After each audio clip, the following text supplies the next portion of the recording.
우리 다 같이 일어나셔서 임내송 부르심으로 하나님께 예배드리겠습니다.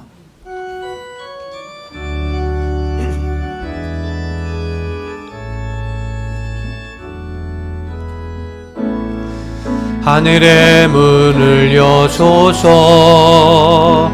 이곳을 주목하소서. 주를 향한 노래가 꺼지지 않으니 하늘을 열고 보소서. 이곳에 임재하소서. 주님을 기다립니다. 기도의 향기가 하늘에 닿으니 주여 임재하여 주소서. 이곳에 오셔서 이곳에 앉으소서. 이곳에서 드리는 예배를 받으소서. 주님의 이름이 주님의 이름만이 오직 주의 이름만 이곳에 있습니다.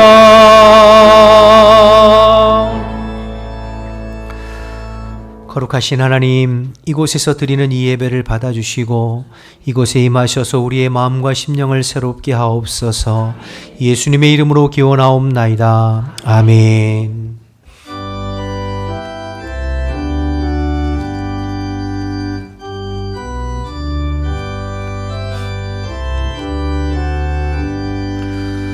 전능왕 오셔서 주 이름 찬송케 하옵소서. 영광과 권능의 성부여 오셔서 우리를 다스려 주옵소서. 강생한 성자여 오셔서 기도를 들으소서. 택하신 백성들 복 내려 주시고 거룩한 마음을 주옵소서. 위로의 주 성령 오셔서 큰 증거 주옵소서. 전능한 주시여 각 사람 마음에서 떠나지 마시고 계십소서. 성삼위일체께 한없는 찬송을 드립니다. 존귀한 주님을 영광 중 배웁고 영원히 모시게 하옵소서. 아멘. 나는 전능하신 아버지 하나님 천지의 창조주를 믿습니다. 나는 그의 유일하신 아들 우리 주 예수 그리스도를 믿습니다. 그는 성령으로 잉태되어 동정녀 마리아에게서 나시고 본디오 빌라도에게 고난을 받아 십자가에 못 박혀 죽으시고 장사된 지 사흘 만에 죽은 자 가운데서 다시 살아나셨으며 하늘에 오르시어 전능하신 아버지 하나님 우편에 앉아 계시다가 거기로부터 살아있는 자와 죽은 자를 심판하러 오십니다. 나는 성령을 믿으며 거룩한 공교회와 성도의 교제와 죄를 용서받는 것과 몸의 부활과 영생을 믿습니다. 아멘.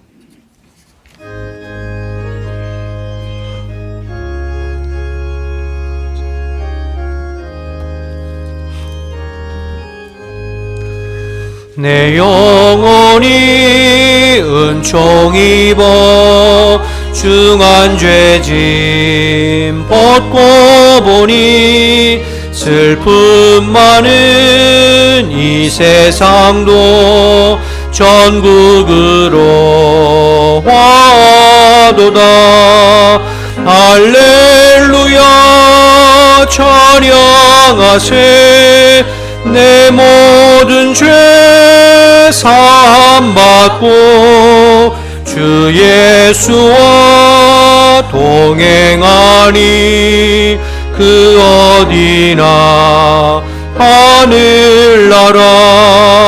주의 얼굴 뵙기 전에 멀리 뵈던 하늘나라. 내 맘속에 이루어지니 날로 날로 가깝도다. 할렐루야 찬양하세. 내 모든 죄 사함받고 주 예수와 동행하니 그 어디나 하늘나라. 높은 산이 거친 들이 조막이나 궁궐이나 내 주 예수 모신 곳이 그 어디나 하늘나라. 할렐루야 찬양하세. 내 모든 죄 사함받고 주 예수와 동행하니 그 어디나 하늘나라.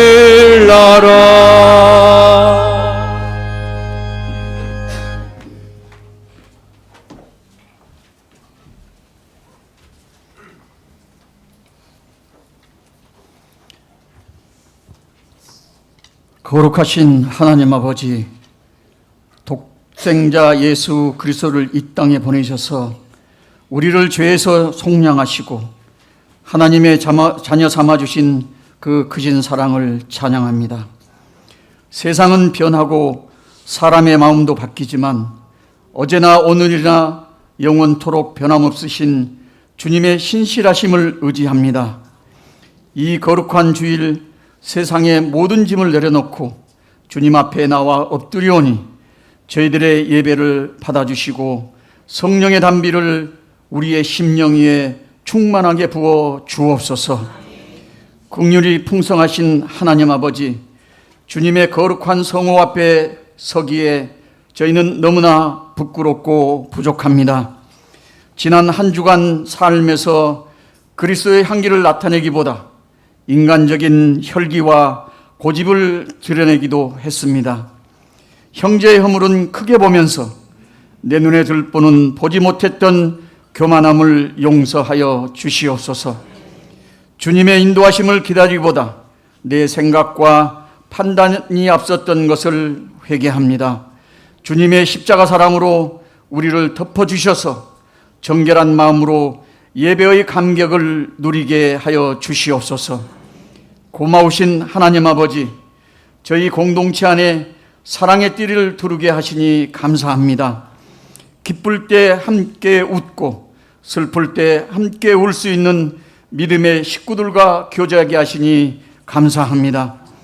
지치고 힘들 때 기도로 응원해 주는 믿음의 동력자들이 있기에 다시 일어설 수 있음 또한 감사합니다.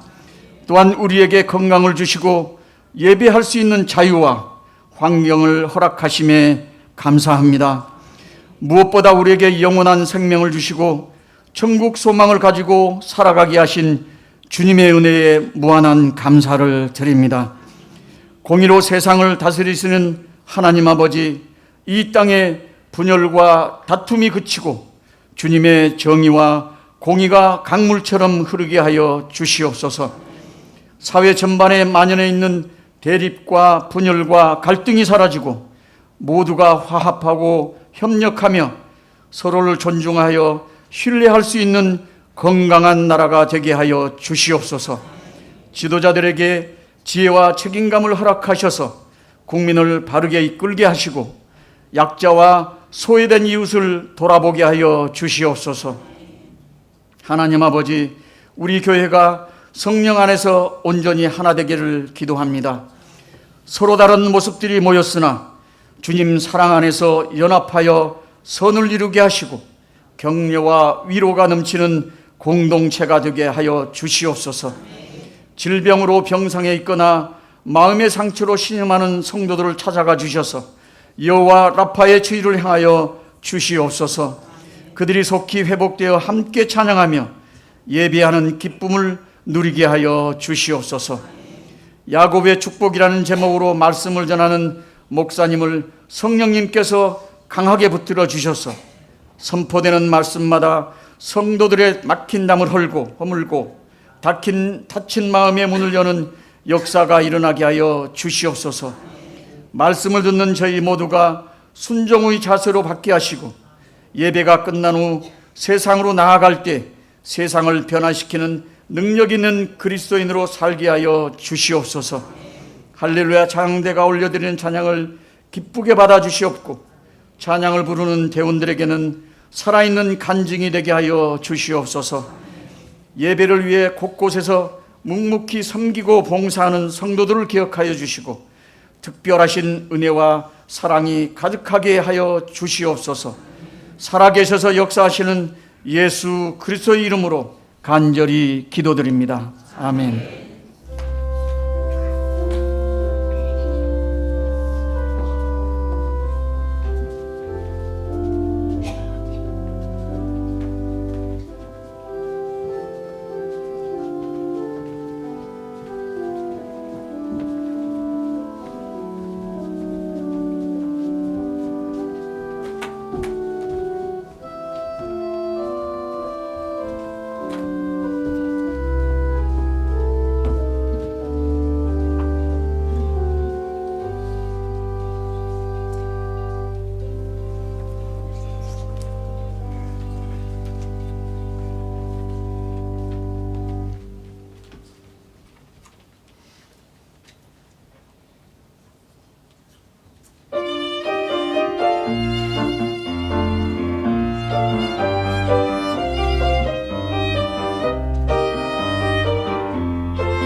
귀한 찬양 감사합니다. 교회 소식 전하겠습니다.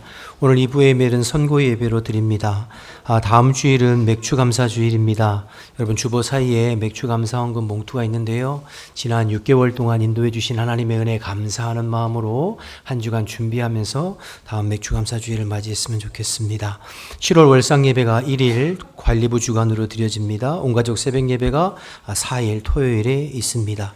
교육부 회의가 오늘 12시 40분 봉당에서 있고요. 다음 주에 동기당회가 있고 2, 4분기 직원회가 7월 12일 주일 2부 예배 후에 본당에서 있습니다. 7월 각 기간 원래회는 7월 셋째 주로 진행해 주시기를 부탁드립니다. 매일 성경 큐티교재 7, 8월호 신청하신 분들은 사무실에서 받아가시기를 바랍니다. 계속해서 창립 80주년 기념 해외 성지순례 참석자를 모집 중에 있습니다. 김관심 목사님께 문의해 주시고 또 사무실로 신청해 주시기를 바랍니다. 교우동정인데요. 우리 이병수 명예집사님 평촌에 있는 한림대학교 성심병원에 입원해 계십니다. 여러분 위해서 기도해 주시고 회복되시기를 중보해 주시기를 부탁드립니다. 나머지 광고는 주보를 참고하시면 되겠습니다. 오늘 새가족 수료식이 있는데요. 우리 지양숙 성도님, 이규환 성도님 앞으로 나와 주시기 바랍니다.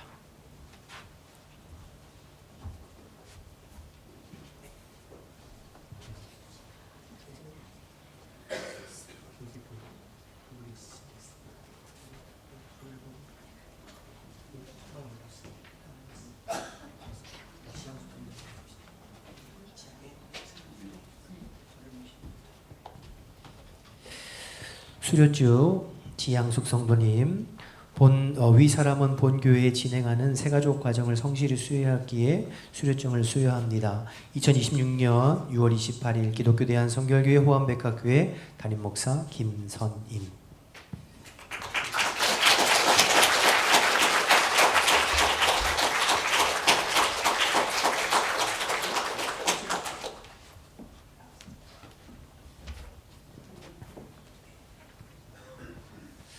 수료증 이규환 성도, 위 사람은 본교회에 진행하는 새가족 부호 과정을 성실히 수여하였기에 수료증을 수여합니다. 2026년 6월 28일 기독교 대한성결교회 호암백화교회 담임 목사 김선임.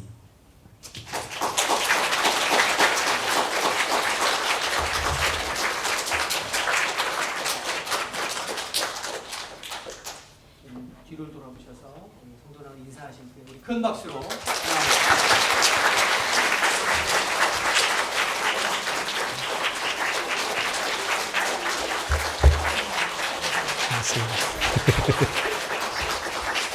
감사합니다. 이어서 우리 전도부장님이신 안영민 장로님 나오셔서 우리 선교 보고와 선교지를 위해서 기도에 인도해 주시겠습니다.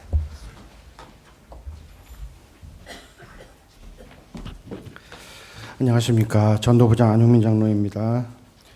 매 분기 마지막 주를 선교 예배로 드리고 있습니다. 현재 우리 교회는 국내 11곳과 해외 선교지 10곳을 기도와 물질로 후원하고 섬기고 있습니다.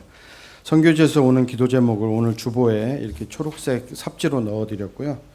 그 뒤에 보면 우리가 후원하고 있는 교회들 있습니다. 우리 주보의 제일 뒷면에도 똑같이 나와 있습니다. 성도님들께서 매달 선교지에서 온 기도 제목을 보시며 선교 사역에 기도로 동역을 해주시기 부탁드리겠습니다. 잠시 이 시간에 선교 예배를 맞아서 선교지를 위해서 3가지 제목으로 잠시 기도하는 시간을 갖겠습니다. 첫째는 제목 어떻게 주시나요? 첫째는 하나님께서 늘 어려운 상황 속에서도 선교사님들의 사역을 붙들어 주셔서 예수의 복음이 끊임없이 선포될 수 있게 하시며 선교 현장마다 생명구원의 역사가 나타나 하나님의 영광 받으시도록 기도해 주시기 바랍니다. 둘째는 하나님께서 모든 선교사님과 각 가정에 건강과 안전을 허락하여 주시기를, 또한 사역에 있어 필요한 것을 때에 따라서 필요에 따라서 채우시고 인도해 주시도록 기도해 주시기 바랍니다. 셋째, 우리 교회가 성령의 능력으로 복음 전하는 교회가 되며 모든 성도들이 삶의 자리에서 하나님의 형상으로 그리스도의 향기를 나타내는 증인의 삶을 살아낼 수 있도록 기도해 주시기 바랍니다. 이 시간 기도 제목을 기억하시면서 주님의 이름 한번 부르고 기도하겠습니다. 주여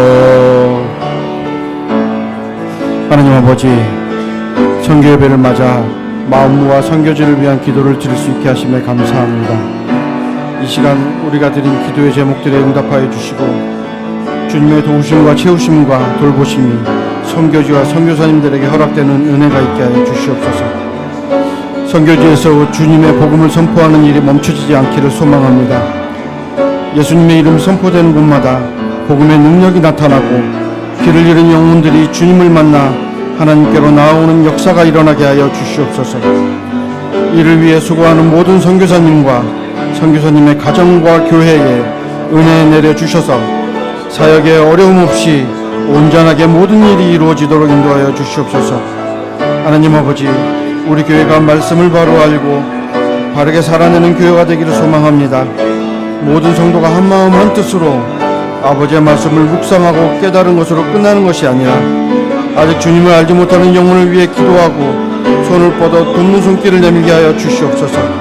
그리하여 우리 교회가 하나님의 말씀을 실천하고 우리의 지역을 먼저 섬기며 선교하는 교회가 되게 하여 주시옵소서. 오늘도 삶의 자리마다 우리를 통해 일하실 하나님을 기대합니다. 이 모든 말씀 우리 주 예수 그리스도의 이름으로 기도드립니다. 아멘. 역사의 주인이 되시며 만왕의 왕이 되시는 하나님 아버지께 영광을 돌립니다. 오늘도 우리를 사랑하셔서 우리의 죄를 따라 심판하지 아니하시고 예수 그리스도의 보혈로 덮어주시며 생명을 보호하사 거룩하신 주님의 전에 나와 기도하게 하신 은혜에 감사드립니다. 너희는 온 천하에 다니며 만민에게 복음을 전파하라 명령하신 주님, 이 시대에도 그 거룩한 사명을 붙들고 세계 방방곡곡 복음이 필요한 땅끝까지 나아가 그리스도의 사랑과 진리의 말씀을 전하는 선교사님들을 위하여 기도드립니다. 언어와 문화, 환경과 기후, 때로는 박해와 외로움 가운데서도 복음을 부끄러워하지 아니하고 생명을 내어놓기까지 순종하는 주의 종들을 주님의 능력의 오른손으로 붙들어 주시옵소서. 세상 끝날까지 항상 함께 하시겠다고 약속하신 주님께서 선교지마다 동행하시고 위험에서 지켜주시며 말씀의 능력을 더하셔서 구원의 열매가 풍성히 맺히게 도와주시옵소서. 우리 후한백합교회가 후원하는 모든 선교사님들을 위하여 기도합니다. 선교사님들의 가정과 자녀들, 건강과 사역, 비자 문제와 재정, 영적 싸움의 모든 필요를 주님께서 친히 채워주시옵소서. 해마다 선교의 지경이 넓어지게 하시고 후원하는 손길과 기도하는 무릎이 날마다 더해지게 인도하여 주시옵소서. 온 교회가 선교의 마음을 모아 하나님의 선교 비전에 동참하는 이 시간, 하나님 우리의 삶의 우선순위가 아니라 세상이 아니라 하나님의 나라에 있게 하시고 주님이 가라 하시면 순종하여 나아가는 믿음을 주시며 직접 선교지로 나아가지 못하는 우리가 기도와 물질로 기쁨으로 동역하는 가운데 선교에 헌신하는 모든 성도들에게 하늘의 위로와 기쁨을 더하여 주시고 한마음 한믿음으로 하나님의 나라를 세워가게 하여 주시옵소서. 우리 교회가 선교에 헌신함으로 더욱 건강해지고 영적으로 부흥하며 다음 세대까지 선교의 불길이 이어지게 하시옵고 물질로만이 아니라 마음으로 눈물로 중보로 선교하게 하시며 낙심할 때 새 힘을 주시고 외로울 때 하늘의 위로를 부어주시며 성령의 충만함으로 날마다 새롭게 하여 주시옵소서. 우리 교회가 선교를 짐이 아닌 특권으로 여기게 하시고 기쁨으로 동참하며 서로 협력하여 열방 가운데 하나님의 이름이 높임받게 하시옵소서. 모든 민족이 주께 돌아와 예배하는 그날을 소망하고 우리의 모든 헌신을 기쁘게 받아주시기를 원하오며 우리 주 예수 그리스도의 이름으로 감사하며 간절히 기도드립니다. 아멘.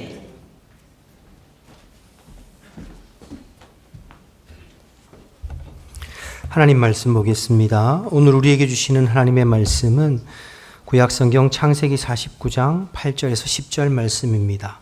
구약 78면에 있습니다. 창세기 49장 8절에서 10절 제가 봉독합니다. 유다야 너는 내 형제의 찬송이 될지라 내 손이 내 원수의 목을 잡을 것이요 내 아버지의 아들들이 내 앞에 절하리로다. 유다는 사자 새끼로다. 내 아들아 너는 움킨 것을 찢고 올라갔도다. 그가 엎드리고 웅크림이 숫사자 같고 암사자 같으니 누가 그를 범할 수 있으랴. 규가 유다를 떠나지 아니하며 통치자의 지팡이가 그 발 사이에서 떠나지 아니하기를 실로가 오시기까지 이르리니 그에게 모든 백성이 복종하리로다. 아멘. 마음 다해 준비한 예물을 하나님께 봉헌하겠습니다.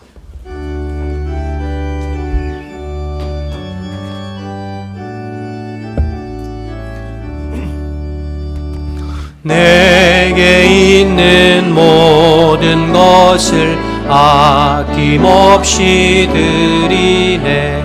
사랑하고 의지하며 주만 따라 살리라.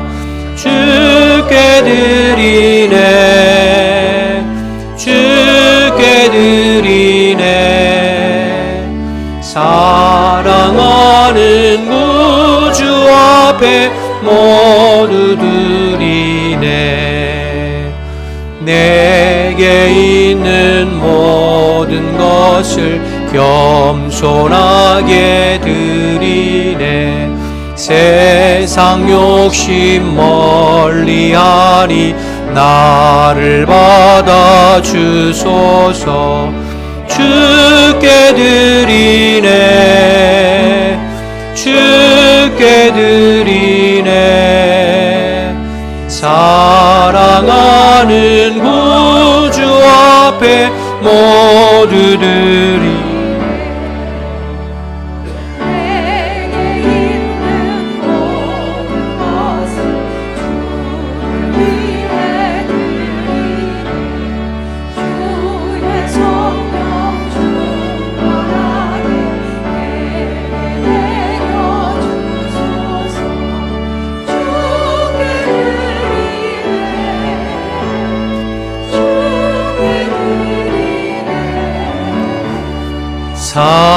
사랑하는 구주 앞에 모두 드리네.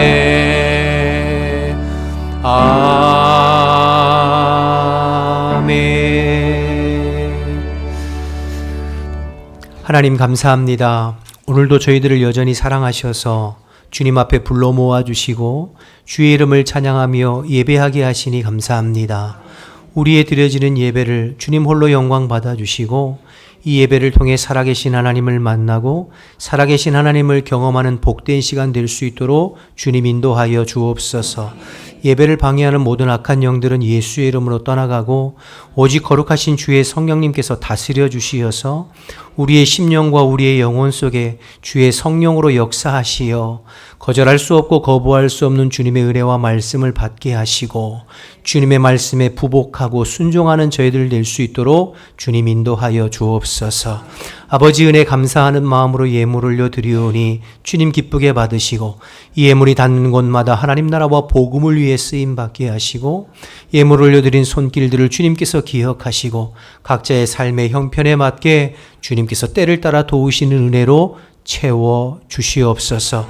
특별히 연약한 지체들을 불쌍히 여겨주시고 질병으로 고통당하고 병원에 입원해 있는 지체들을 어루만져 주시어 속히 병마에서 노임받게 하시고 건강한 육체와 마음으로 주님 앞에 함께 신앙생활 끝까지 승리해 볼 수 있도록 아버지 도와 주시옵소서. 특별히 이제 본격적인 장마와 무더위가 시작될 텐데 이번 여름 흩어져 있는 우리 모든 성도들의 삶을 하나님의 능력의 팔로 붙잡아 주시어 영육간에 강건하게 하시고 언제나 주님 주시는 기쁨과 감사가 우리의 심령과 입술에 넘쳐나게 하여 주시옵소서. 오늘도 하나님 말씀 증거할 때에 성령이 교회게 하시는 말씀으로 증거되게 하시고 오늘 내게 주시는 말씀으로 들려줄 수 있도록 주님 도와 주옵소서. 함께 하실 줄 믿고 예수님의 이름으로 기도드립니다. 아멘. 자리에 앉겠습니다. 우리 옆에 분들하고 인사하실 때 주 안에서 평안하셨습니까?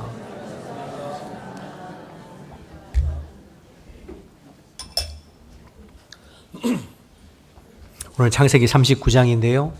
지난주에 창세기 38장 보고 오늘 39장입니다. 지난주에 말씀드렸지만 창세기 48장, 49장은 이제 야곱이 마지막 죽기 직전에 행한 일들을 기록하고 있다고 그랬죠. 130세에 비로소 신앙의 철이 든 야곱이 하나님의 은혜 가운데 영적인 눈이 떠집니다. 그래서 자기 인생을 향해서 세상을 향해서 역사를 향해서 하나님의 관점으로 바라보는 눈이 열리게 되죠. 그런 야곱이 가장 먼저 한 일이 무엇이었죠? 그의 아들 요셉에게 장자의 권리를 물려주는 것이었습니다. 원래 장자는 르우벤이잖아요.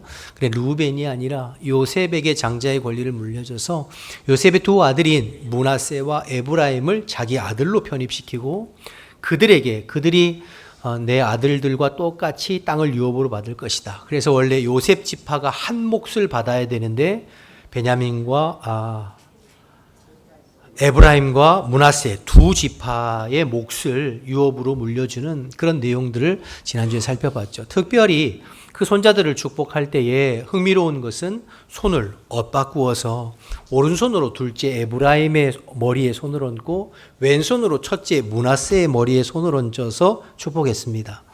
요셉이 그걸 가만히 보고 마음이 불편하고 힘들어서 아버지 그게 아니라 아버지 오른손으로 므낫세가 첫째니까 므낫세에게 손을 얹으세요 라고 요청했지만 야곱이 아들아 안다 나도 안다 그러나 하나님이 에브라임을 세우시고 높이신다 이렇게 말했어요. 다시 말해서 이건 할아버지가 첫째보다 둘째 손자를 더 편애하고 좋아하고 마음이 가서 그렇게 한 것이 아니라 하나님께서 야곱을 통하여서 뜻하신 바가 있어서 약한 자를 오히려 더 세우시고 높이시는 하나님의 주권과 섭리를 선포하고 있는 거였죠. 그래서 안다, 나도 안다. 마치 에서 더 유능하고 똑똑한 아들이었지만 더 연약하고 약한 야곱을 하나님 택하셔서 그를 통하여서 하나님의 구원의 뜻을 이루게 하신 것처럼 에브라임을 하나님께서 높이시는구나. 이렇게 하나님의 주권과 섭리와 은혜를 선포하는 내용을 우리가 살펴봤습니다.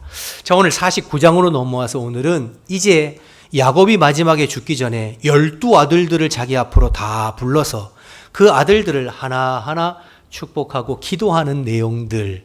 특별히 이제 하나님의 은혜 가운데 그 아들들의 삶에 하나님께서 행하실 일들을 예언적으로 축복하는 내용들이 이제 49장인데요. 먼저 1절과 2절 말씀을 한번 보실까요? 함께 읽어봅니다. 시작. 야곱이 그 아들들을 불러 이르되 너희는 모이라. 너희가 후일에 당할 일을 내가 너희에게 이르리라. 너희는 모여 들으라. 야곱의 아들들아 너희 아버지 이스라엘에게 들을지어다.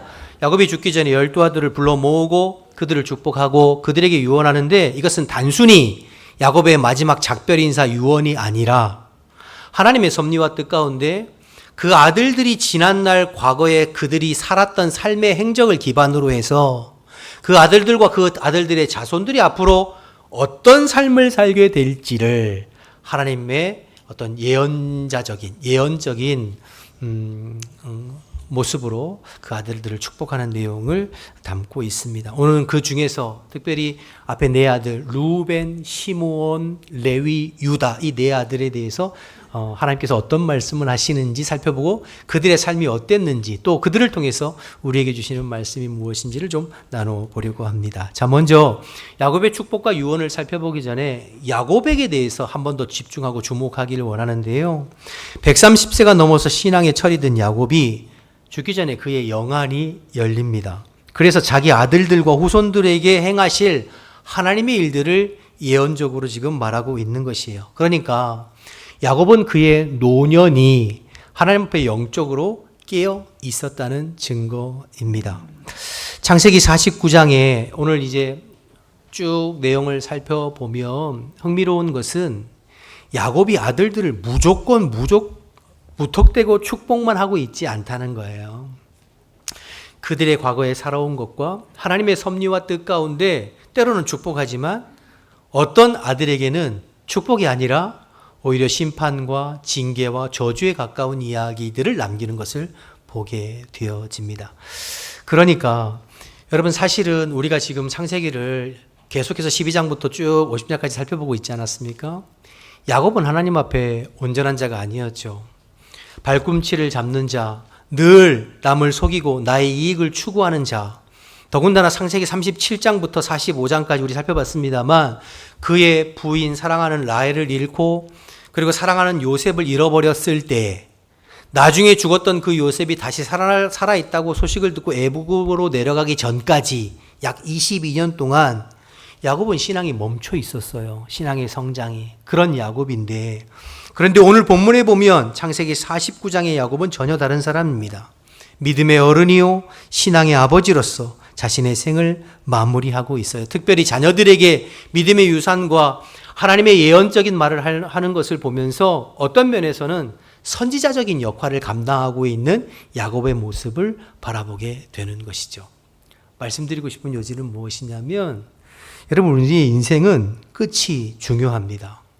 흔히 사람들이 그 사람의 인생을 평가할 때에 그 사람들이 인생에서 가장 빛났던 순간, 가장 훌륭한 업적, 혹은 그 인생에서 가장 밑바닥에 있었던 어려운 일들을 가지고 그 인생을 평가하기도 합니다. 그러나 성경은 그렇게 이야기하지 않아요. 그가 그의 인생의 마지막에 하나님 앞에 어떤 삶을 살았느냐를 통해서 그의 삶 전체를 평가하는 것을 보게 됩니다. 여러분, 이스라엘의 초대 왕이었던 사울을 한번 생각해 보세요. 그는 시작이 굉장히 좋았습니다. 이스라엘의 첫 번째 왕이었고 준수한 외모와 큰 키, 그래서 백성들의 사랑을 한몸에 받는 왕이었습니다. 그런데 그의 끝은 비참했죠. 하나님의 말씀을 가볍게 여기고 시기와 불순종으로 일관하다가 결국 길보아 산에서 칼에 스스로 엎드러져 죽는 비참한 결과를 맞이하게 되죠. 반면에 다윗을 생각해 보세요. 밧세바 사건이라는 치명적인 범죄가 있었지만 그러나 나단 선지자의 책망으로 철저하게 회개하고 회복된 심령으로 그는 끝까지 하나님을 찬양하고 하나님 앞에서 삶을 살았어요. 시편에 보면 노년에 다윗이 하나님을 찬양하는 내용이 나오고, 열왕기상 2장에 가보면 다윗이 죽기 직전에 그의 아들 솔로몬에게, 오늘 본문에 야곱이 그의 아들들에게 유언하고 신앙의 유산을 물려줬던 것처럼 솔로몬에게 자기가 믿는 하나님, 자기 인생을 여기까지 인도하신 하나님과 그분에 대한 믿음과 신앙을 물려주고 가는 모습을 보게 됩니다. 사울은 끝이 좋았지만 다윗은 끝이 좋지 않았습니다. 신약 성경으로 넘어와서 가룟 유다를 보십시오. 가룟 유다, 그는 분명히 예수님의 12제자 중에 하나였고 제장을 담당하는 자였습니다. 그러나 그는 끝내 예수님을 배신해서 은 30에 예수님을 팔아버렸고, 그리고 끝내 그의 죄를 회개하지 아니하고 스스로 목숨을 끊는 비참한 결과를 맞이했습니다. 반면에 베드로를 생각해 보시면 베드로는 예수님을 3번 부인했습니다. 마지막 3번째는 예수님을 저주까지 했어요. 이거 가벼운 죄가 아닙니다. 그런데 닭이 우는 그 닭의 우는 소리를 듣고 새벽에 통곡하며 울며 회개했고, 나중에 갈릴리 호숫가에서 찾아오신 예수님을 통하여서 그의 신앙과 사명을 회복하고 땅끝까지 이르러 복음 증거하다가 결국에는 그리스도의 복음을 위해서 순교하는 자리로 그의 삶을 마감하는 것을 보게 됩니다. 가룟 유다는 끝이 좋지 않았고 베드로는 끝이 좋았습니다. 여러분, 인생의 끝이 좋아야 합니다. 마무리가 잘 되어야 합니다. 중간에 실수하고 허물이 있고 연약하지만 그러나 끝이 믿음 안에서 신앙 안에서 잘 마무리가 되면 좋은 것입니다. 여러분, 예수님 돌아가실 때 십자가 오른편에 달린 강도를 한번 생각해 보십시오. 그러나 과거에 내가 아무리 하나님 앞에 주를 위해서 헌신하고 대단한 업적을 남기고 이름 있는 사람이라 할지라도 그의 마무리가 하나님 앞에 복되지 못하고 그의 마무리가 하나님 앞에 믿음으로 되지 않으면 부끄러운 결말이 될 수 있다는 것을 기억하시기 바랍니다. 여러분, 나이 들면 누구나 기력이 쇠하고 총기가 흐려지고 몸이 연약해집니다. 이건 자연스러운 것입니다. 오늘 본문에 야곱도 마찬가지였어요. 여러분, 지난주에 살펴본 48장 10절에 보면 그는 나이가 많아 눈이 어두워서 잘 보지 못했다고 그랬어요. 그의 아버지 이삭도 나이 들었을 때 눈이 어두워서 아들들을 구별하지 못했던 것처럼 야곱도 그의 아버지의 그 길을 그 나이가 되니까 똑같이 눈이 어두워져서 힘들었어요. 또 48장 1절 2절에 보면 그는 죽을 때가 되어서 병을 얻었다고 그랬잖아요. 그러니까 나이 들면 눈도 어두워지고 병도 생기고 아무리 믿음의 사람이라도 육신의 연약함이 있는 것은 자연스러운 것입니다. 그러나 야곱은 육신의 연약함이 있었지만 영적으로는 하나님 앞에 깨어 있었습니다. 그래서 그의 인생의 마지막 순간에 자기 아들들에게 하나님의 성령의 감동으로 그 아들들을 축복하고 그 아들들의 되어질 일들을 예언하는 예언자적 사명을 감당하는 것을 보게 됩니다. 여러분, 나이 들면 다 그런 거지 뭐. 너도 나이 들어봐라. 안 그런가? 그렇게 이야기하면서 스스로 영적인 안일함을 정당화할 수 있을지 모르겠습니다만 오늘 야곱을 통해서 여러분 그러지 마시고 더욱 우리의 육신은 쇠약해져 가도 우리의 영은 주님 앞에 끼어 있는 복된 성도들 되시기를 주님의 이름으로 축복합니다. 그래서 여러분의 신앙의 마무리가 여러분의 다음 세대인 여러분의 자녀들과 여러분 교회의 다음 세대들에게 신앙의 본이 되는 아름다운 모습으로 연걸어가는 저와 여러분 되시기를 축복합니다. 요즘에 여러분 저 서해안을 가보면 저녁 때 해가 넘어갈 때 그 노을이 붉게 물든 노을이 얼마나 황홀하고 아름다운지 몰라요. 보셨습니까 여러분? 여러분 그것처럼 우리의 신앙의 마무리가 그렇게 붉게 물든 아름다운 노을처럼 주님 보시기에 비록 육신은 힘이 없고 청기도 사라지고 하지만 주님을 향한 그 믿음만큼은 주님을 향한 신앙만큼은 더 짙어져서 하나님 보시기에도 우리의 믿음의 다음 세대 보기에도 본이 되어지는 그러한 복된 여러분의 남은 여생이 되시기를 주님의 이름으로 한 번 더 축복합니다. 자, 이제 본격적으로 12아들들을 불러놓고 예언하는 그런 내용들을 살펴볼 텐데요. 말씀드린 대로 오늘은 4아들입니다. 루벤, 시몬, 레위, 유다. 여러분 우리가 인생을 살아가면서 크게 2가지 태도를 가질 수 있습니다. 어떤 사람은 자기의 감정과 욕망을 있는 그대로 밖으로 표출하고 터뜨리며 사는 사람들이 있습니다. 그러나 어떤 사람은 그것을 다스리고 절제하면서 사는 사람들이 있습니다. 19세기 말에 처음으로 만들어진 진공청소기 여러분 아시죠? 처음 만들 때는 바람을 밖으로 내불어서 청소를 하는 것으로 만들었대요. 그러니까 뒤에 모터를 달아서 바람을 밖으로 내보내는 식의 청소기를 만들었대요. 그러면 상상해 보세요. 그걸 가지고 청소를 하면 어떻게 될까요? 청소가 되는 것이 아니라 오히려 먼지가 온 사방에. 그것을 보던 부스라고 하는 휴버트 세실 부스라고 하는 사람이 바람을 밖으로 보내는 것보다 안으로 빨아들이는 것이 더 효과적이겠다라고 생각해서 자기가 직접 천으로 입을 가리고 공기를 흡입하는 실험까지 하면서 흡입형 진공 청소기를 발명했다고 합니다. 공기를 분출하고 밖으로 내보내는 것보다 흡입하고 안으로 빨아들이는 것, 에너지를 발산하는 것이 아니라 안으로 빨아들이는 것이 진짜 문제의 해결점이 되었던 거죠. 여러분 신앙생활 우리의 인생도 마찬가지입니다. 우리의 분노와 정욕과 혈기를 밖으로 자꾸 분출하고 발산하면 주변의 사람들을 힘들게 해요. 주변의 사람들을 어렵게 합니다. 오늘 야곱의 첫째, 둘째, 셋째 아들이 그랬어요. 먼저 첫째 아들 루벤부터 살펴보겠습니다. 3절을 한번 보겠습니다. 같이 읽어볼까요? 시작. 루벤아 너는 내 장자요 내 능력이요 내 기력의 시작이라. 위풍이 월등하고 권능이 탁월하다마는. 루벤은 레아가 낳은 첫 번째 아들이죠. 야곱이 낳은 첫 번째 아들이기도 하고요. 루벤 그 뜻이 보라 아들이다 이런 뜻이에요. 그러니 여러분 야곱의 입장에서 내 기력의 첫 번째 아들 얼마나 귀한 아들입니까? 그러니까 위풍이 월등하고 권능이 탁월한 능력 있는 아들이었어요. 이대로 잘 자라주기만 하면 하나님의 언약의 계승자로서 충분한 자격이 있는 아들이었어요. 그러나 안타깝게도 4절에 이렇게 기록하고 있습니다. 4절 계속 보겠습니다.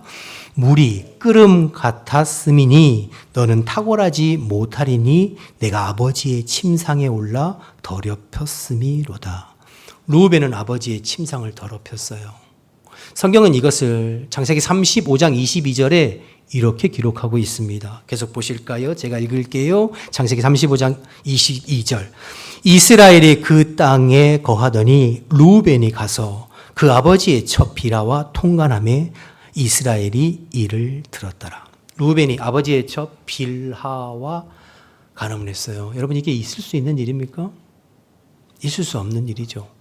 그런데 그가 한 행동도 있을 수 없는 일이지만 그가 이 일을 행한 시기를 보면 사실은 더 기가 막혀요.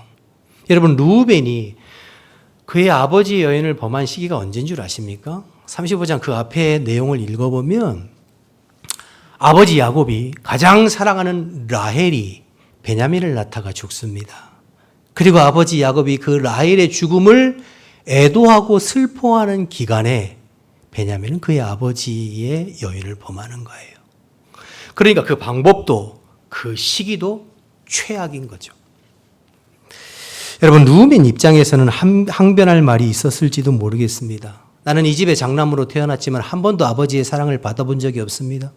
아버지는 항상 그가 사랑하는 라헬과 그의 자식들만 사랑했지 나를 한 번도 품어주지 않았습니다. 우리 어머니 레아는 이 집의 천덕꾸러기였습니다.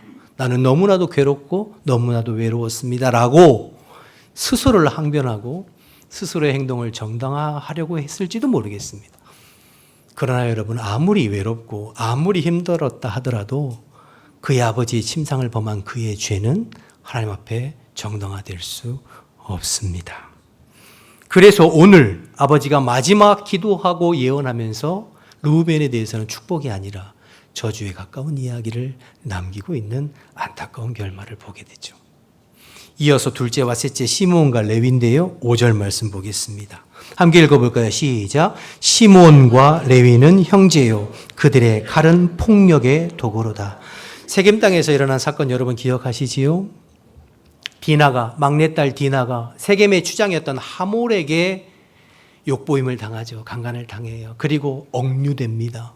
그 소식을 듣고 그 디나의 오라버니였던 레위와 시므온과 레위가 그 분노와 혈기를 참지 못하고 세겜 족속에게 너희들이 우리와 같이 할례를 받으면 너희들과 함께 하겠다고 속이고, 남자들이 할례 받아서 가장 힘들고 거동이 어려울 때에 칼을 차고 들어가서 세겜의 모든 아들들을 도륙합니다.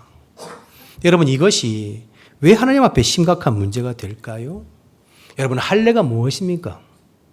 하나님의 구별된 백성의 징표로 받는 것이 할례예요. 내가 하나님과 언약 백성으로 세상과 구별된 하나님의 백성이라는 표로 받는 것이 징표예요. 언약의 표로. 그런데 이 시므온과 레위는 하나님의 그 언약의 징표를 자기들의 살인의 도구로 사용했습니다. 자기들의 혈기와 자기들의 복수의 도구로 사용했어요. 이와 비슷한 일이 창세기 4장에 가보면 또 나오는데요. 아담의 두 아들 가인과 아벨이 하나님 앞에 제사하고 예배하죠. 그런데 하나님께서 아벨의 제사는 받으시고 가인의 제사는 받지 않으셨습니다. 히브리서 말씀에 보면 믿음으로 드렸고 믿음으로 드리지 않았기 때문이라고 그랬어요. 그런데 가인은 여기에 화가 나고 분을 참지 못해서 그의 동생 아벨을 쳐 죽였습니다. 예배라고 하는 가장 거룩한 것이 살인이라는 가장 끔찍한 죄의 시작점이 되어진 것입니다.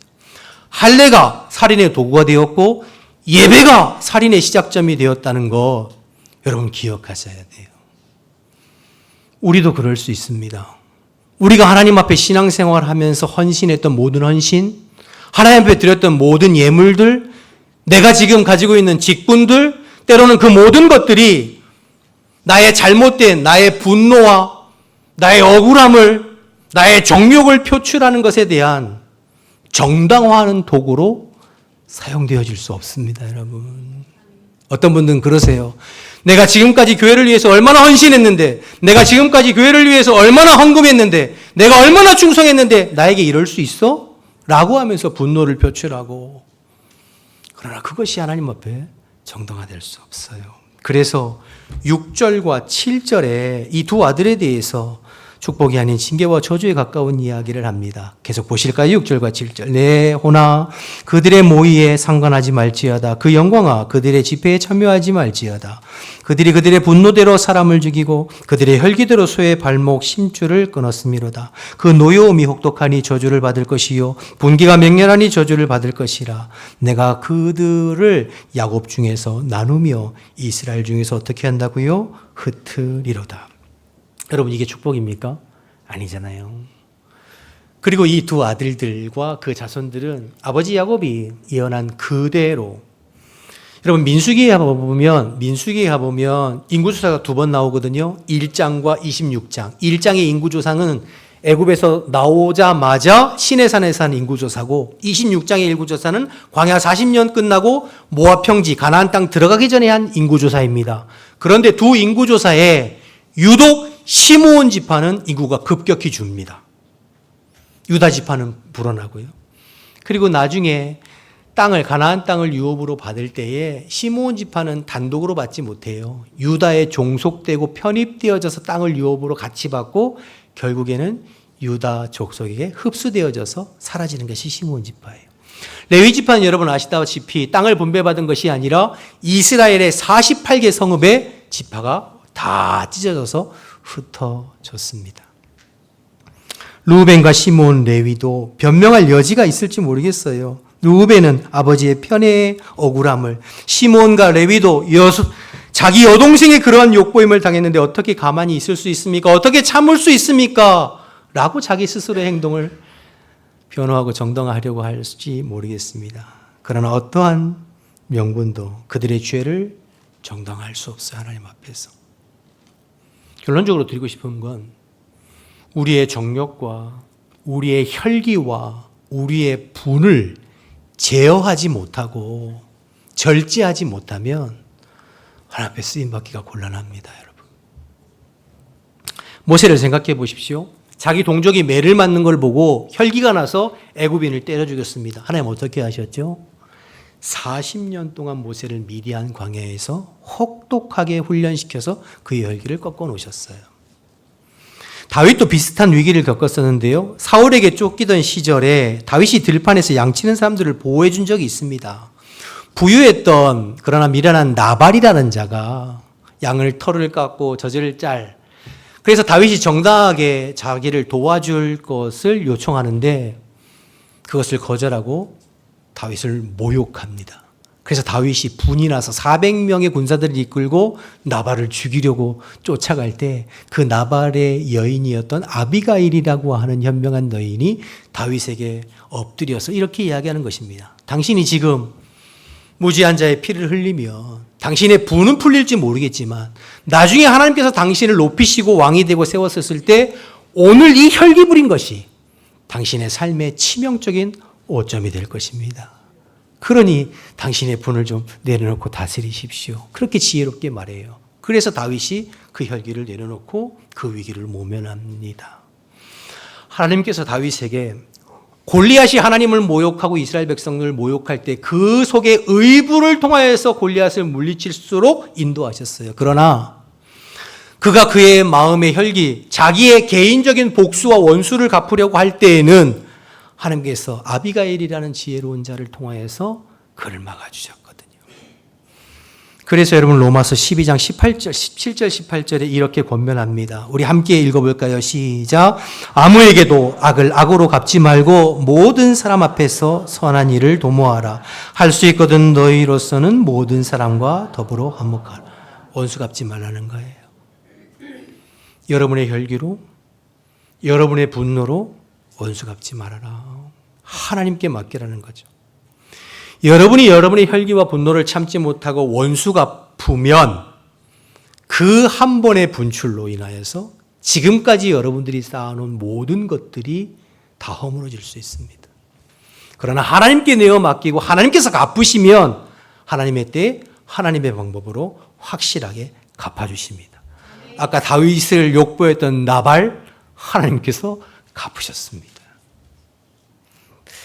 여러분의 감정과 여러분의 분노와 여러분의 정욕을 주님의 은혜와 뜻 가운데 잘 다스릴 수 있는 우리 모든 성도들 되시기를 주님의 이름으로 축복합니다.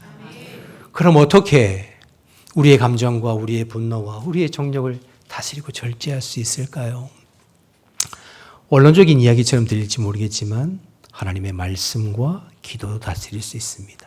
시편 119편 9절 말씀 함께 읽어볼까요? 시작. 청년이 무엇으로 그 행위를 깨끗하게 하리이까? 주의 말씀을 따라 삼가하는 것이냐. 청년이 그 혈기 방자한 청년이 어떻게 자기의 정욕과 자기의 혈기를 다스릴 수 있느냐? 그 마음과 심령에 하나님의 말씀이 있을 때 그 말씀으로 자기를 다스릴 수 있는 거죠. 여러분 예수님과 베드로를 한번 생각해 보세요. 십자가 지시기 전에 예수님은 겟세마네 동산에서 땀방울이 핏방울이 되도록 기도하셨어요. 그 순간 베드로는 뭐 했죠? 졸며 잤습니다. 때가 되어서 대제사장의 종들이 예수님을 잡으러 왔을 때에 그 장면에 베드로가 그 혈기를 참지 못하고 칼을 빼서 대제사장의 종의 귀를 내려쳤던 것 여러분 기억하시잖아요.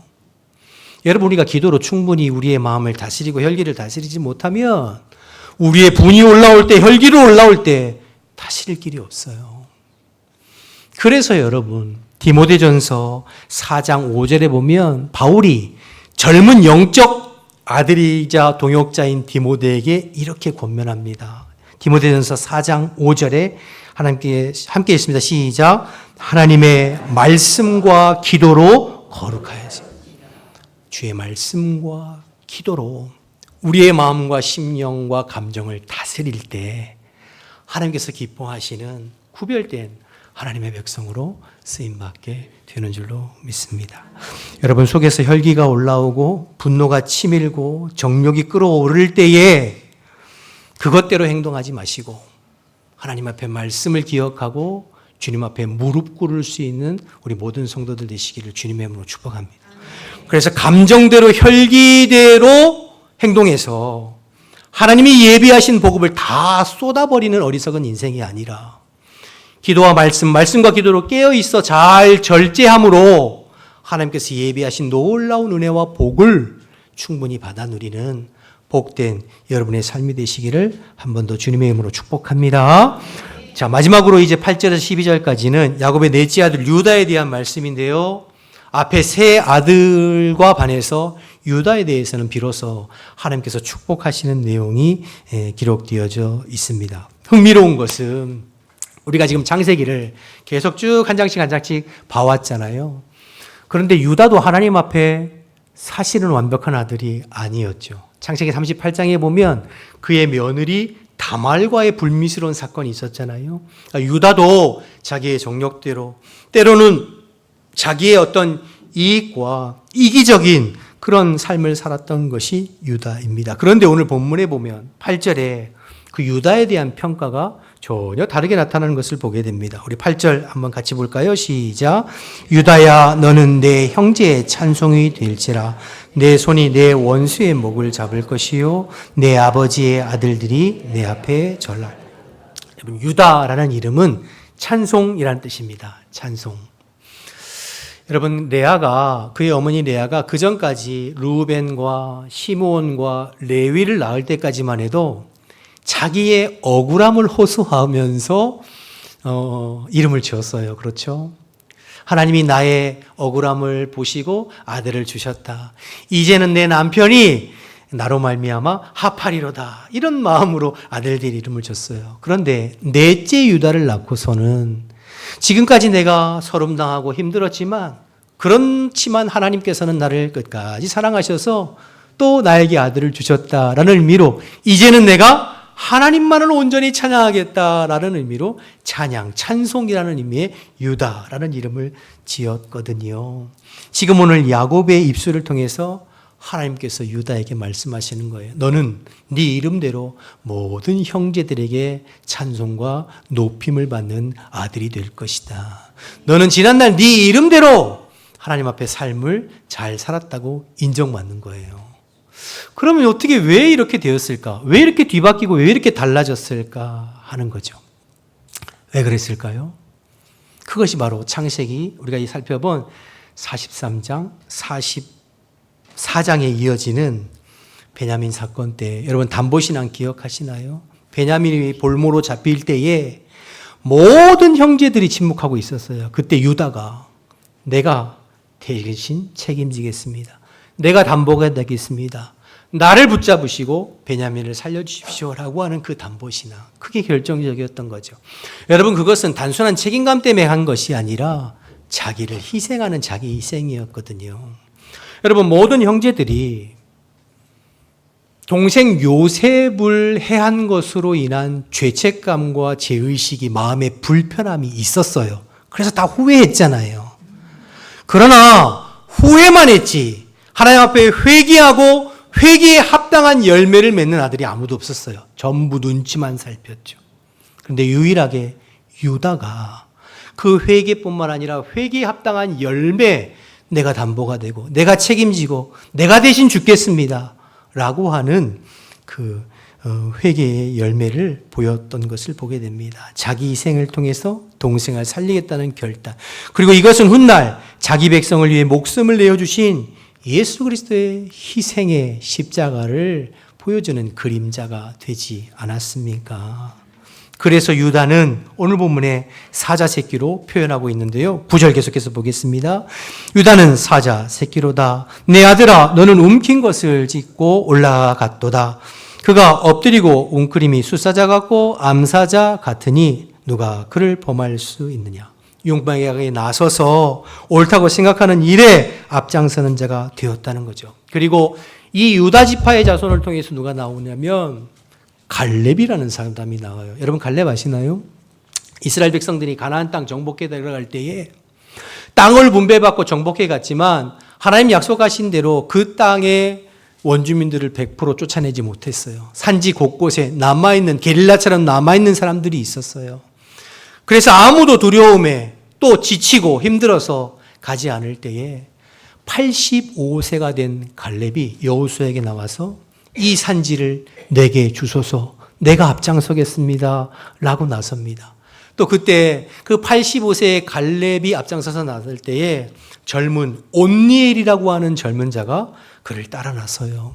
그래서 가나안 땅에서 가장 기골이 장대한 아낙 자손이 머물러 있는 헤브론 땅을, 믿음의 사람들만 취할 수 있는 헤브론 땅을 갈렙이 취하게 되어지고, 나중에 그와 함께했던 온니엘은 사사시대의 첫 번째 사사를 여는 온니엘, 첫 번째 사사가 되어지는 것이죠.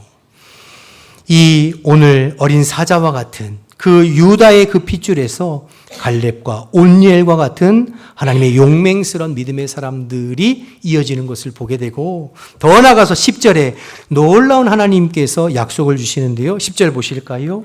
주가 유다를 떠나지 아니하며 통치자의 지팡이가 그 발 사이에서 떠나지 아니하기를 실로가 오시기까지 이르니 그에게 모든 백성이 복종하리로다. 여기 나오는 주는 왕권, 통치권을 이야기하고, 실로가 오시기까지, 이건 뭘까요? 메시아가 도래하기까지, 그리스도께서 오시기까지라는 뜻이죠. 그러니까 이 유다의 자손으로 이스라엘 백성들이 가장 위대한 왕으로 초항하고 그리스도를 예표하는 다윗이 나고, 그리고 그 다윗의 혈통으로 예수 그리스도께서 오셨다는 것입니다. 이러한 놀라운 은혜와 영광을 오늘 본문에 야곱의 네 번째 아들인 유다가 맞이하게 되는 것을, 받아들이게 되는 것을 보게 돼요. 여러분, 그래서 눈에 보이는 소유, 땅의 장자권은 요셉에게로 갔습니다. 그러나 여러분, 영적인 장자권은 누구에게로 넘어가냐면 유다에게로 넘어가요. 하나님의 구원의 계보를 잇는 영적인 장자권은 유다에게로 넘어가는 것을 보게 됩니다. 여러분, 무엇을 말씀드리고 싶은 거냐면 하나님 앞에 완벽한 사람은 없어요. 하나님은 완벽한 사람을 통해서만 일하는 것은 아니세요. 하나님은 죄 없는 사람을 통해서만 일하는 것이 아닙니다.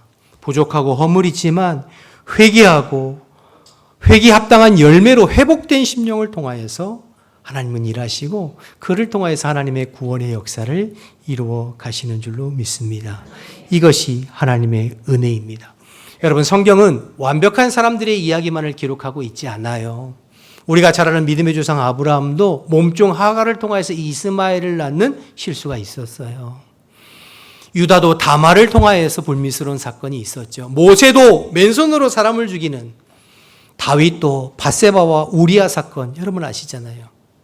우리의 믿음의 선진들이요, 우리의 믿음의 신앙의 본이 되는 선진들이라면 그 부끄러운 과거를 덮어두고 성경에 기록하지 않는 게 더 나을 것처럼 보이지 않습니까? 근데 성경은 그렇지 않아요. 그 모든 것들을 사실 그대로 기록합니다. 왜요? 그렇게 허물 많고 죄 많은 인생이지만 거기에서 머무르지 아니하고 하나님 앞에 철저하게 회개하고 회개에 합당한 열매를 맺고 살 때 하나님께서는 부족한 그들을 통하여서, 회복된 그들을 통하여서 하나님의 구원의 역사를 이루어 가심을 우리에게 보여주고 있는 것이죠. 저와 여러분도 마찬가지입니다.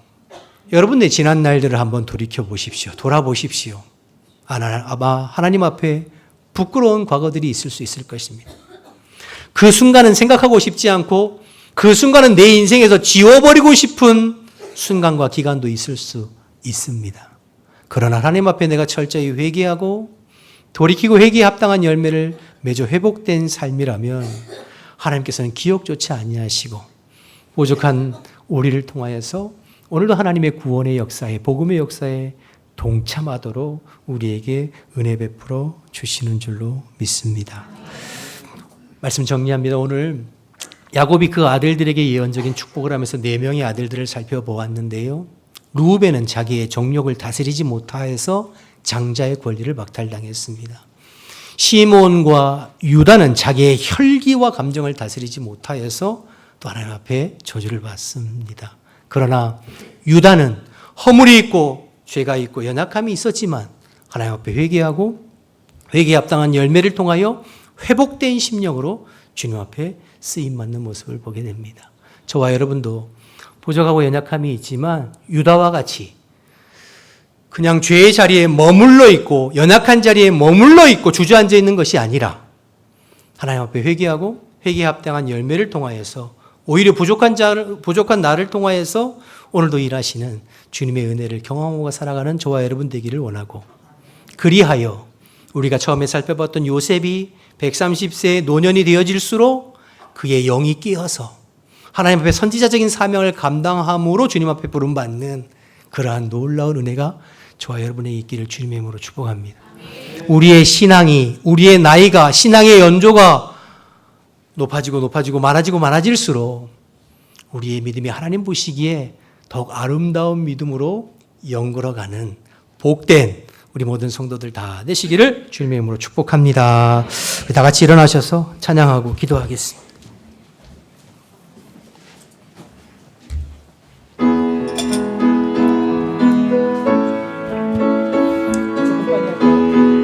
조금 빨리. 나의 등 뒤에서 나를 도우시는 주, 나의 인생 길에서 지치고 고나여 매일처럼 주저앉고 싶을 때 나를 밀어주시네. 아멘. 일어나 걸어라, 내가 새 힘을 주리니. 일어나 너 걸어라, 내 너를 도우리. 나의 등 뒤에서 나를 도우시는 주, 평안히 길을 갈 때 보이지 않아도 지치고 고나여 넘어질 때면 다가와 손 내미시네. 일어나 걸어라, 내가 새 힘을 주리니. 일어나 너 걸어라, 내 너를 도우리. 나의 등 뒤에서 나를 도우시는 주, 때때로 뒤돌아보며 여전히 계신 주, 잔잔한 미소로 바라보시며 나를 재촉하시네. 일어나 걸어라, 내가 새 힘을 주리니. 일어나 너 걸어라, 내 너를 일어나 걸으라.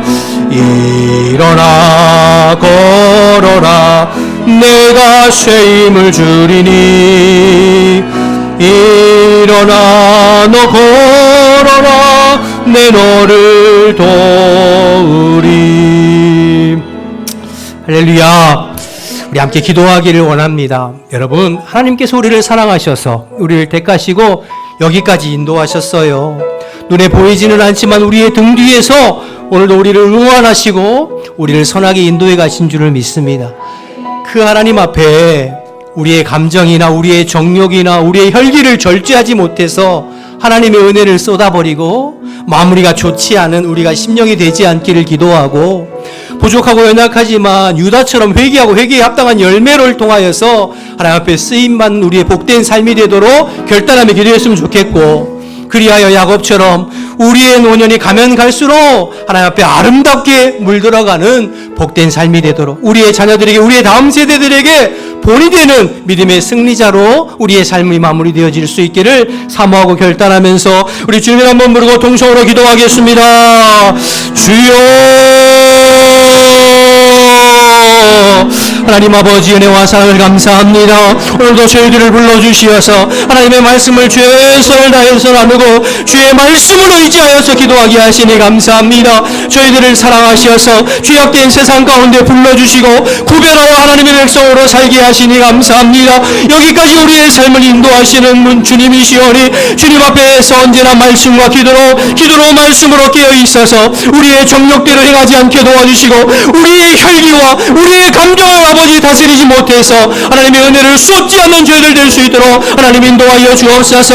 언제나 주의 말씀에 바로 서고 언제나 주님 앞에 무릎으로 아버지 기도함으로 말미암아 우리의 혈기를 다스리시고 우리의 정령을 다스리고 우리의 감정을 다스려서 주님 앞에 끝까지 쓰임받는 저희들 될 수 있도록 하나님 인도하여 주옵소서. 연약하고 부족하지만 유다처럼 주님 앞에 회개하고 회개에 합당한 열매로 주님의 아버지 복음에 동참하고 주님의 구원의 역사에 쓰임받는 우리들의 삶이 될 수 있도록 하나님 인도하여 주옵소서. 그래서 하나님 아버지 어제보다 오늘이, 오늘보다 내일이 주님 앞에서 우리의 믿음의 진보와 우리의 믿음의 성장이 있게 도와주시고, 아버지 인생이 연걸어갈수록 우리의 신앙이 주님 앞에 아름답게 물들어갈 수 있도록, 아름답게 영물어갈 수 있도록 주님 역사하여 주옵소서. 그래서 우리의 자녀들과 우리의 다음 세대들에게 우리의 신앙의 본을, 우리의 믿음의 본을 우리의 삶을 통해서 보여줄 수 있는, 신앙의 유산을 물려줄 수 있는 하나님 우리의 모든 성도들 다 되어줄 수 있도록 하나님 인도하여 주옵소서. 주를 의지하고 주의 성령님을 의지하오니 우리의 마음과 심령과 육체를 주님께서 붙잡아 주시어서 내 힘이 아니라 주님의 능력으로 그렇게 사라지는 복된 삶이 될 수 있도록 하나님 인도하시고 역사하시고 복내려 주시옵소서. 감사합니다. 주님, 하나님 감사합니다. 오늘도 저희들에게 말씀해 주셔서 감사하고, 한 말씀이라도 우리의 마음에 잘 심겨져서 삶에 문득문득 생각나게 하시고 그 말씀에 이끌리고 순종하여 하나님 기뻐하시는 삶을 살아갈 수 있도록 인도하여 주옵소서. 우리의 부끄럽고 연약한 모습을 주님께서 아시고 우리의 심령의 연약함도 주님께서 아십니다. 하나님이 주신 말씀을 때로는 책망의 말씀으로, 때로는 위로의 말씀으로, 때로는 약속의 말씀으로 들을 수 있는 귀를 주님께서 허락해 주시어서 오늘 내게 주시는 말씀으로 붙잡고 일상을 살아가는 우리 모든 성도들이 다 될 수 있도록 주님 인도하여 주옵소서. 그래서 사울의 길이 아니라 다윗의 길을 걸어가고 유다의 길이 아니라 베드로의 길을 걸어가는 우리 성도들이 되어서 주님 앞에 섰을 때 잘했다 칭찬받고 우리의 자녀들과 다음 세대들에게 믿음의 본이 되어지는 아름다운 우리의 신앙의 여정이 될 수 있도록 주님 함께하여 주옵소서. 주신 말씀이 한 주간 살아갈 때 문득문득 기억나게 하시고, 때로는 우리의 감정이 올라올 때, 혈기가 올라올 때 주님의 말씀으로 다스리고 기도로 다스리고 승리하는 복된 삶을 살아갈 수 있도록 한 주간 붙잡아 주시옵소서. 이제는 우리 주 예수 그리스도의 은혜와 하나님 아버지의 크신 사랑과 성령의 통하심이 오늘도 주님 앞에 나와 은혜 받고 말씀 앞에 결단하며 세상으로 나아가는 우리 모든 성도들의 심령과 삶 가운데 지금부터 영원토록 함께 하시기를 간절히 축원하옵나이다. 아멘.